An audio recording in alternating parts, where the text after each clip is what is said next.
Hello, everyone, and welcome to the Arrows of Podcast.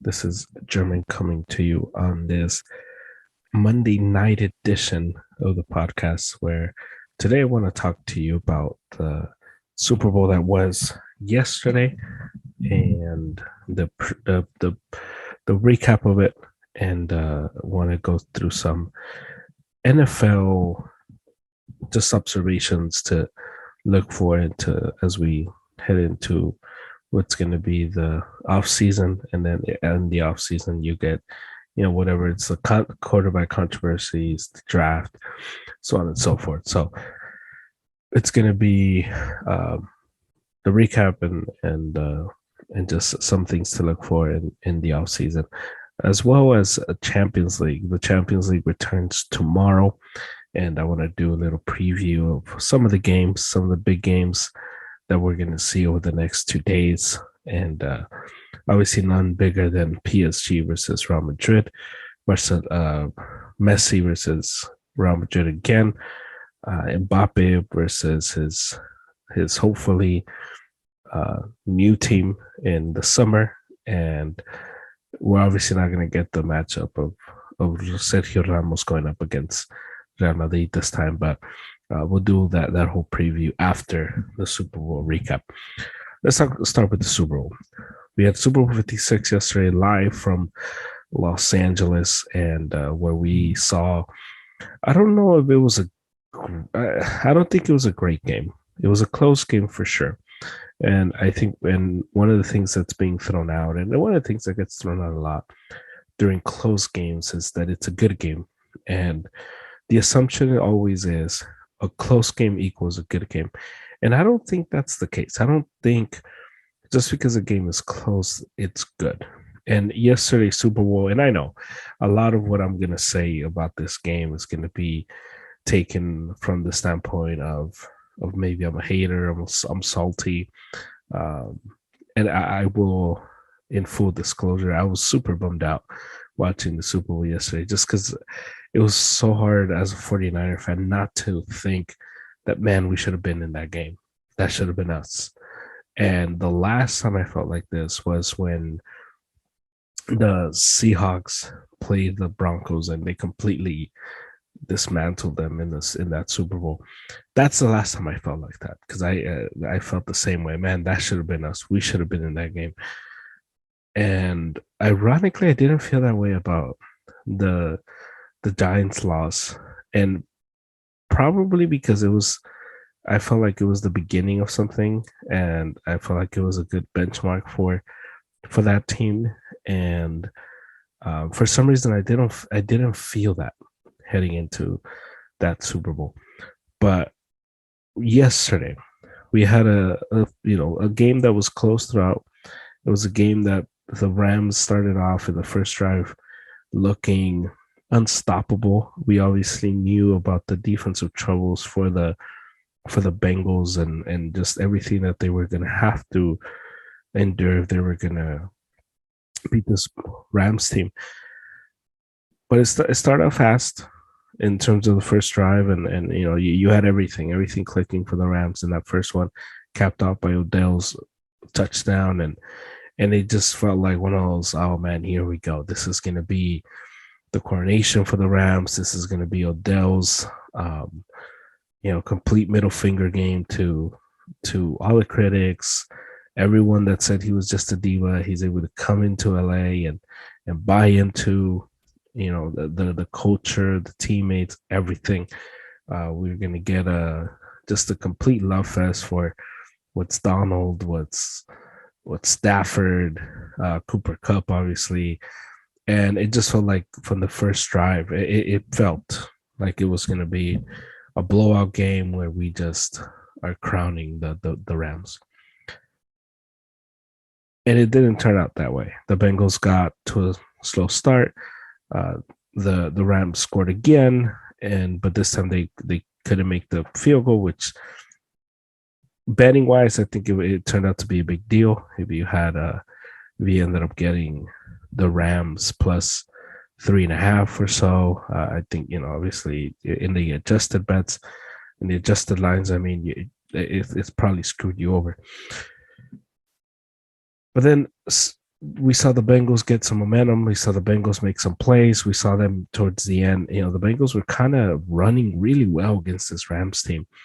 And they go into the half, they come back, and they get that touchdown that obviously shouldn't have been a touchdown because of the offensive pass interference on Ramsey, but that's neither here nor there. And obviously, we're able to say that because the Rams went on to win the game. But big throw, and at that moment, you felt like, oh man, it might be Cincinnati's year. This might be it.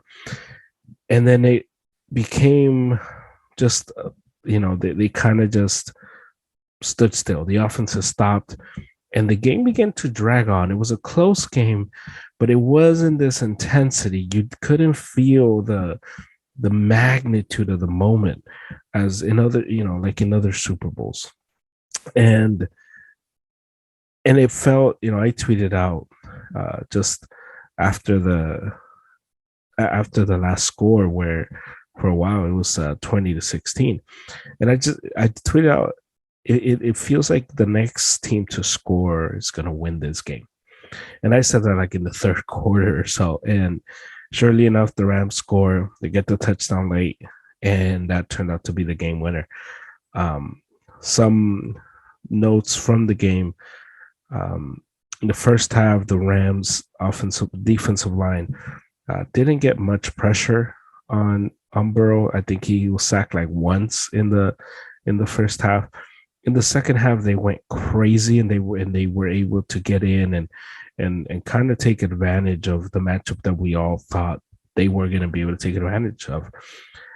And it seemed like everything changed on the play where Aaron Donald hits Burrow as Burrow's going to the sideline. He hits him. They get in his face, and it seemed like the game flipped from there. It seemed like Donald, from that point forward, became a man unstoppable. He got 2 sacks, and he was all over that field. He wreaked havoc for everyone, and I feel like he should have won MVP. I get why Kupp won it because he had an amazing fourth quarter, but I feel like what Donald did on defense really set the tone and really kept the Rams in the game, because that offense had nothing. That offense wasn't able to do much against the Bengals up until the last drive in the fourth quarter.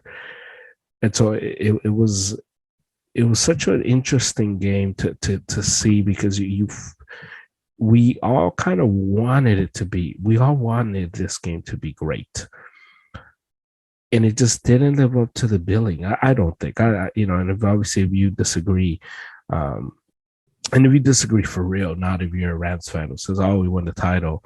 Obviously, if you're a Rams fan, you care less how exciting the game was, and I totally understand it. But for those that are saying this was a great game, I don't know. I have my reservations about that. But the Rams won. I think the right team won. They were clearly the better team. They were better prepared, I think, as the game went on. It became one of those games where Stafford was able to just get the ball to Kupp in the fourth quarter, and McVay was able to just dial up the plays that was getting Kupp the ball. And that's, at the end of the day, at the end of these big games, you want your stars to have the ball in their hands. And that's what happened. And on the other side, I feel like Taylor and that offense kind of fell apart. I feel like Burrow and that team just completely fell apart in putting the Rams away. They couldn't put them away.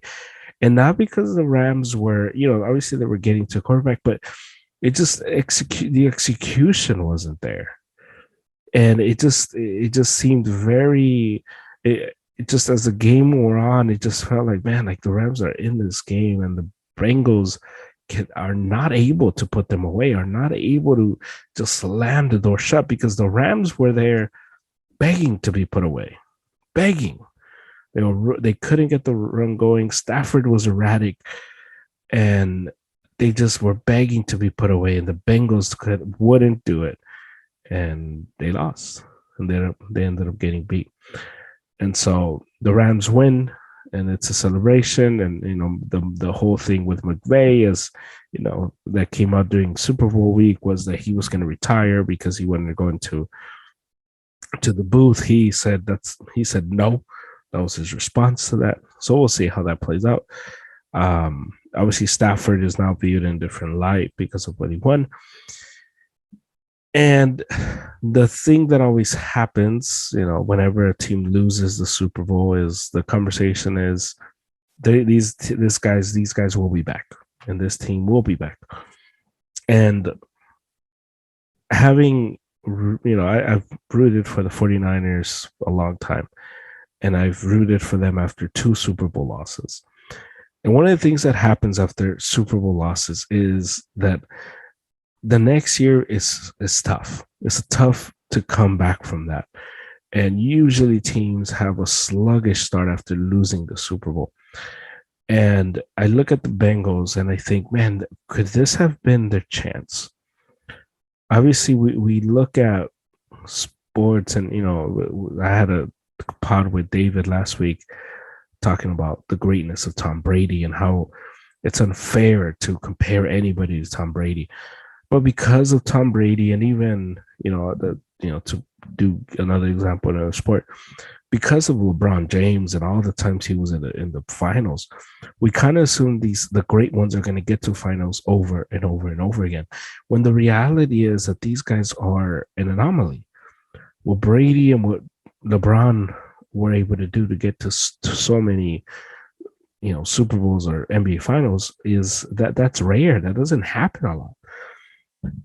And I think before we are penciling in Burrow for another 2-3 Super Bowls, let's pump the brakes a little, because let's look at that team. That team isn't built correctly. That team needs to restructure that offensive line. That defense needs a lot of help. And that just doesn't happen in one off season. That's not a thing that you're able to fix just one season away, because it's not like you just need one player. You need multiple players to fix the offensive line. You need multiple players on defense to fix that defense. And we got to ask ourselves, is the AFC going to get worse? And you go down the line, the Bengals, some, could say they played the Chiefs and they got lucky. They were down 20-3, and we still don't know to this day what happened to Mahomes in the second half. He was a Ryan Tannehill dumb throwaway from being eliminated against the Titans. So you look at the teams in the AFC, we got to ask ourselves, are those teams going to get worse? And I don't think so. I don't think Kansas City is getting worse. I don't think the Bills are going to get worse. I don't think just go down the line. I don't think Baltimore is going to get worse. Baltimore had the year from hell this year. I don't think, with the structure, the infrastructure of that team, I think that team's going to be better next year. You look at Pittsburgh. Pittsburgh was held back by Big Ben. You get in a guy who's even just average, that team is going to be a lot better. And the Browns are still very feisty and competitive. So just in their division, I don't know if we can just pencil them in to win it, much less the AFC. And then we still haven't gotten to the Pats, and we don't, and I'm sure they're going to continue to get better and improve. The whole Deshaun Watson, whether he goes to Miami, whatever happens there, clearly he's going to be there. That team's going to be better. And then you go to the AFC West. Not only, we already talked about KC, but the Raiders, I believe, are going to be better. They're going to get, with Josh McDaniels. A lot of people don't like that. I think he's going to be a good coach. And I think he's going to be good for the Raiders. I think the Raiders are going to get better next year. I think the Broncos are going to be better next year. So, and the Chargers with Justin Herbert. I just think for us to just have a conversation about the Bengals and say they're going to be in the Super Bowl, maybe. But I think that's a really hard thing to ask a team that hasn't been there yet enough time. So it doesn't have that pedigree. And the team that needs a lot of work in order to fix what's going on there. The Rams. The Rams are visionaries. You got to give Sean McVay and Lee Snead a lot of credit. This was a group of guys that put together a team in a very unconventional way for the NFL. The NFL is a league where you prioritize draft picks and you don't go all in ever on a one season. You do your best to have a winning team, but you also give yourself enough flexibility for draft picks and whatnot. And the Rams decided to take the NBA model, bring it to the NFL, and said, we're going to win now. We're not going to care about draft picks. We're going to trade away our first round and second round draft picks, and we're going to turn these picks into real commodities, real known guys. And that's what we're going to do. We're going to go put our chips all in the middle of the table because we're trying to win now. And it worked. We can give them grief and make fun of them for the trades that they made for Jalen Ramsey. We can make fun of them for everything they gave up for Matthew Stafford. We can make fun of them for giving up the capital to get Von Miller. We can do that. But if we're going to do that, we also have to give them their flowers for winning and getting this thing right. Seattle did the same with Jamal Adams. They traded a few first-round picks to get him. And that was off the heels of what the Rams had done with Jalen Ramsey. And when it works, obviously, you win a title and it's worth it.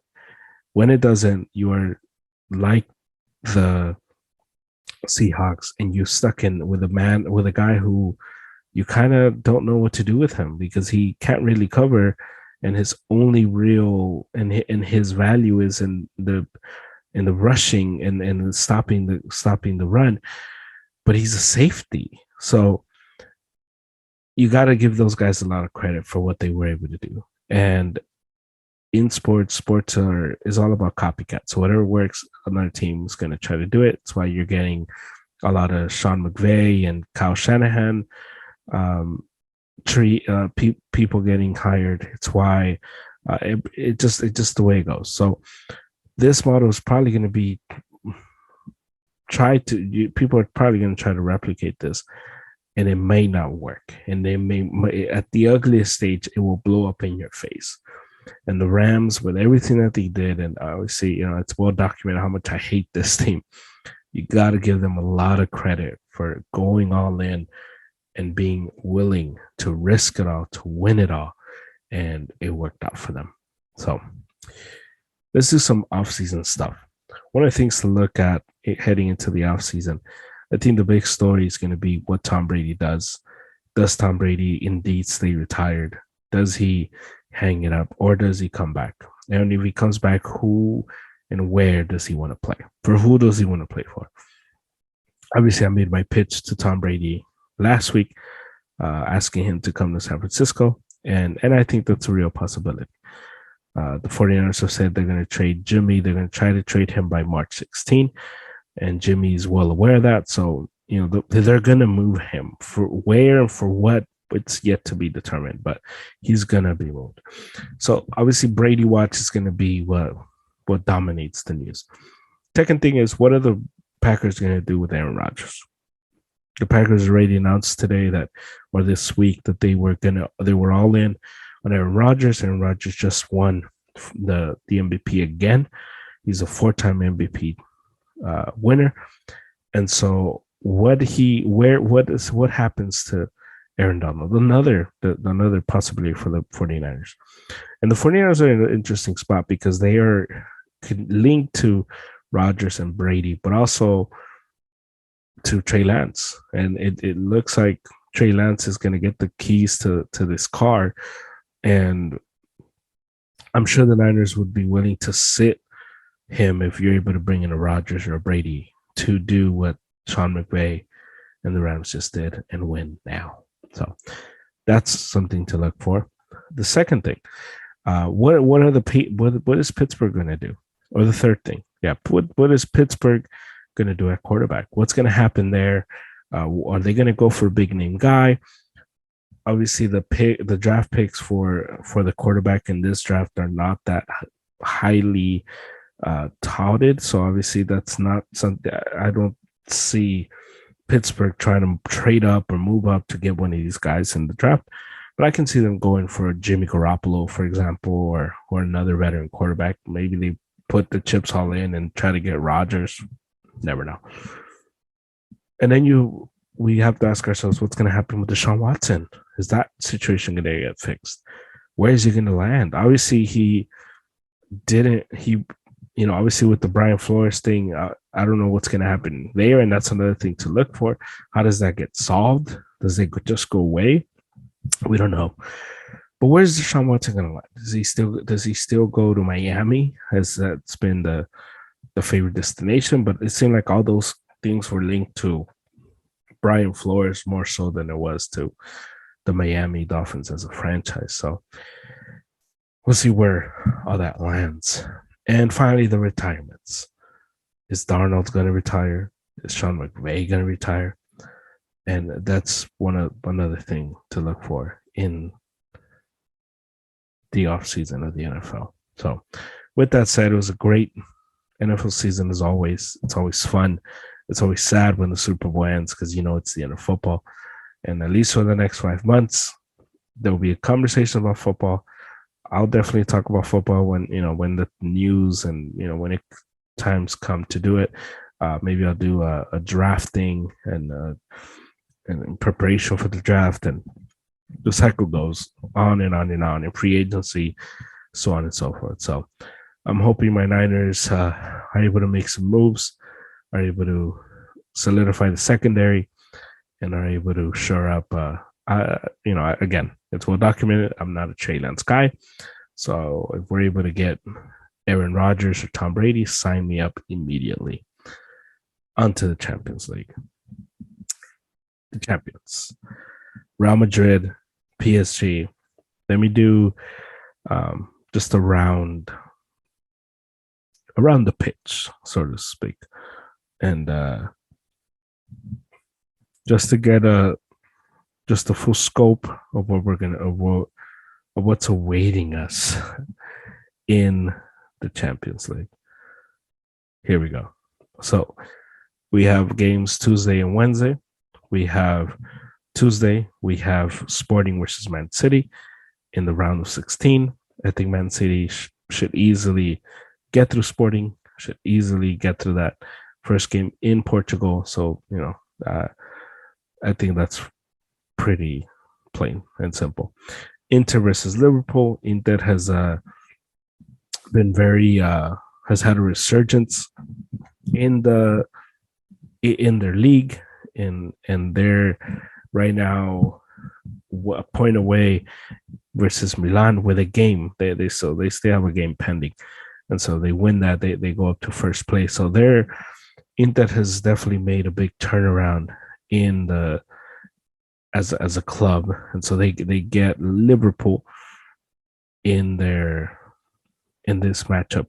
Liverpool, who's getting guys healthy, who should have their full squad. I like Liverpool there. I just like the pedigree. I just like the experience. I think that is a great story. I just don't think they have the weapons to play and keep up with Liverpool over two legs. I just don't. And then the second game on Wednesday, RB Salzburg versus Bayern.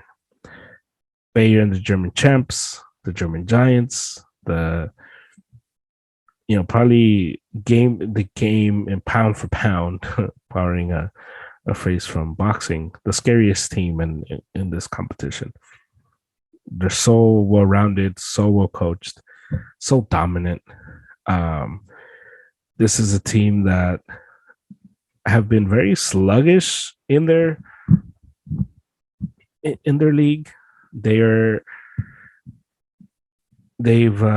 got beat pretty bad this weekend, and so that I think doesn't sound great for Salzburg, as they're going to get a Bayern who's who was embarrassed 4-2 over the weekend. I think Bayern's just going to run through Salzburg over 2 legs, of course, and I think they'll move on. PSG, Real Madrid, the big one, the big game, the game I think of this round. I think the second best game was probably Atletico versus Man U, but that we don't get until Wednesday, February 23rd. Real Madrid, PSG. I think this is going to be just a clash of titans where you get Messi, we get Mbappe, Neymar, and just that whole squad. On the other side, I don't know if we get Benzema tomorrow. And obviously, Real Madrid is almost limping into this matchup. They haven't looked as crisp in La Liga as well. And so they're coming in here not at their best. But these games definitely, I think, take out the best in Real Madrid. So I think they'll be more than ready. Now, the key for this game for over 2 legs is, I think, just the attention to detail on defense. When you look at the PSG, one of the things that is very important when you play against them is you have to play defense for 90 minutes, which can sound very simplistic, sound very stupid, because you're like, well, of course, the game is 90 minutes. But there are times within the game, depending on who you're playing, where you're able to slack off. You're able to make some mistakes. You're able to not be fully engaged for 90 minutes. And you cannot do that versus a few teams. PSG is one of them. And if you slack off and if there's a mental breakdown on defense, then they're going to make you pay. And so Militao, Alaba, and whoever else plays on defense, Carvajal, they all are going to have to be alert and ready to go constantly. I don't know if we get Mendy in this game. I don't know if we get Benzema in this game. If I'm Real Madrid, I do my best to not play Benzema in hopes that he's fully healthy for the second leg. If you're PSG, I think the key is going to be taking advantage of the mental lapses that you see from Real Madrid from time to time. On defense, I think they have to make Vinicius feel like a hero. Vinny has had a great season. Vinny plays well. Vinny is a game changer. But one of the things that Vinny does have still is this hero complex. And if you're able to get into the head of Vinny, if you're able to force him to be the hero, then I think we got something. And I think then it becomes very dangerous for Real Madrid to beat this team. Real Madrid's going to beat PSG by playing like a team, by moving the ball, controlling the middle, with their mate. I think the best centers and center midfielders in the entire world, and that's how they're going to win this game. And being able to move and score.